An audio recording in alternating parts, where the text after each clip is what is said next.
প্রচণ্ড গরমে জামাইয়ের মাথা একদমই গরম হয়ে থাকে। আর এই জামাইয়ের মাথাকে ঠান্ডা করার জন্য আমি এই রেসিপিটা তৈরি করে জামাইয়ের মন আর মাথা দুইটাই ঠান্ডা করে রাখি। আপনারাও চাইলে এই রেসিপিটা ফলো করতে পারেন। এর জন্য একটি প্যানে আমি পর্যাপ্ত পরিমাণ তেল দিয়ে দিয়েছি আর কিছু পেঁয়াজ কুচি দিয়ে দিচ্ছি। পেঁয়াজ কুচিটাকে একটু ব্রাউন কালার করে ভেজে নেব। খুব বেশি ভাজার প্রয়োজন নেই, একটু হালকা বাদামি কালার হয়ে আসলেই আমি এখানে সামান্য পরিমাণ পানি দিয়ে দিচ্ছি।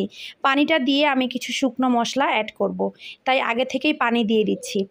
এখন আমি দিয়ে দিচ্ছি স্বাদমতো লবণ, হলুদের গুঁড়ো দিয়ে দিচ্ছি হাফ চা চামচের একটু কম, 1 চা চামচ ভর্তি করে দিয়ে দিচ্ছি লাল মরিচের গুঁড়ো, হাফ চা চামচের একটু কম দিয়ে দিচ্ছি জিরার গুঁড়ো, হাফ চা চামচের একটু কম দিয়ে দিচ্ছি ধনিয়া গুঁড়ো। এখন এই সব মশলাটাকে পানি আর তেলের সাথে কিছুক্ষণ কষিয়ে নিব। যেহেতু শুকনো মশলা ইউজ করেছি এই জন্য আমি আগে থেকে একটু পানি দিয়ে নিয়েছি। এবার অ্যাড করে দিচ্ছি আমড়া। আর এই আমড়া দিয়ে আজকে অনেক মজার একটা রেসিপি তৈরি করে আপনাদেরকে দেখাচ্ছি। আমি এখানে বড় সাইজের 2টা আমড়া দিয়ে দিয়েছি। আমড়াগুলো একটু মিষ্টি ছিল তাই আমি 2টা ইউজ করেছি। আপনারা আমড়াগুলো যদি টক হয় তাহলে একটা এরও অধিক ইউজ করতে পারেন। যদি একটু টক টক খেতে পছন্দ করেন তাহলে আমড়ার পরিমাণটা আরও একটু বাড়িয়ে দিবেন, খেতে ভালো লাগবে। এই আমড়াগুলোকে মশলার সাথে এখন কিছুক্ষণ কষিয়ে নিচ্ছি। আমড়াগুলো বেশ কিছুক্ষণ কষিয়ে নেওয়ার পর এখন এখানে আমি পর্যাপ্ত পরিমাণে পানি ইউজ করব।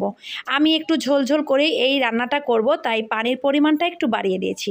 আপনারা যদি ঝোল বেশি খেতে চান সেই ক্ষেত্রে পানির পরিমাণটা বাড়িয়ে দিবেন, আর যদি একটু মাখা মাখা খেতে চান সেই ক্ষেত্রে ঝোলের পরিমাণটা কমিয়ে দিলেও চলবে। এখন অ্যাড করে দিচ্ছি মাছ। আমি আজকে রুই মাছ দিয়ে এই রান্নাটা করছি। যে কোনো মাছ দিয়ে কিন্তু এই রান্নাটা খুবই মজার হয়। আমরা দিয়ে ট্রাস্ট মি আপনারা একবার হলেও এই রেসিপিটা তৈরি করে দেখেন, আপনাদের হাজব্যান্ডের মন প্রাণ দুইটাই একদম ঠান্ডা হয়ে যাবে। এই গরমে একটু টকটক খাবার খেলেই কিন্তু ভালো লাগে। আর এখন যেহেতু প্রচুর পরিমাণে আমড়া পাওয়া যাচ্ছে, আমড়া দিয়ে আপনারা চাইলে এই রেসিপিটা তৈরি করে নিতে পারেন। তো আমি মাছটা দিয়ে ঢাকনা দিয়ে ঢেকে কিছুক্ষণ রান্না করে নেব, যতক্ষণ পর্যন্ত না মাছটা সেদ্ধ হয়ে যায়। প্রায় 2 থেকে 3 মিনিট আমি রান্না করে নিয়েছি। মাছটা কিন্তু সেদ্ধ হয়ে গেছে। এখন ওপর থেকে আরও একটি বড় সাইজের টমেটো দিয়ে দিচ্ছি। টমেটো দেওয়ার পর খুব বেশি রান্না করার প্রয়োজন নেই, যেহেতু টমেটোটা অনেকটাই সফট। আমি আরও একটু সফট করে নেওয়ার জন্য আরও কিছুক্ষণের জন্য এই রান্নাটা চুলার ওপর রেখে দিব।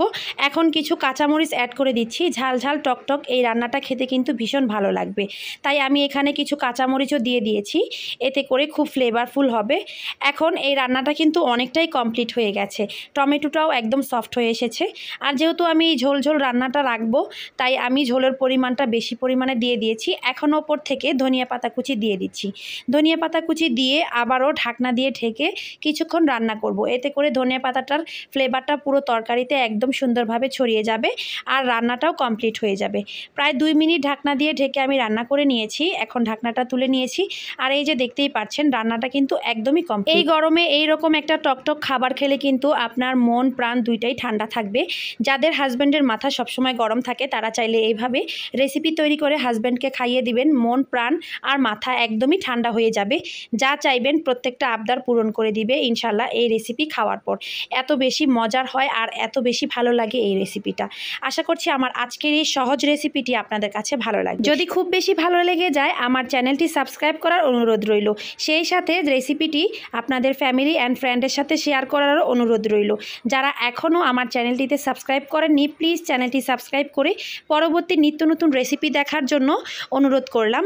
তো সবাই ভালো থাকবেন, সুস্থ থাকবেন। আজকের মতো এই পর্যন্তই। দেখা হবে নেক্সট কোনো ইউনিক রেসিপি বা ভিডিওতে। সেই পর্যন্ত বিদায় নিয়ে নিচ্ছি। আল্লাহ হাফেজ।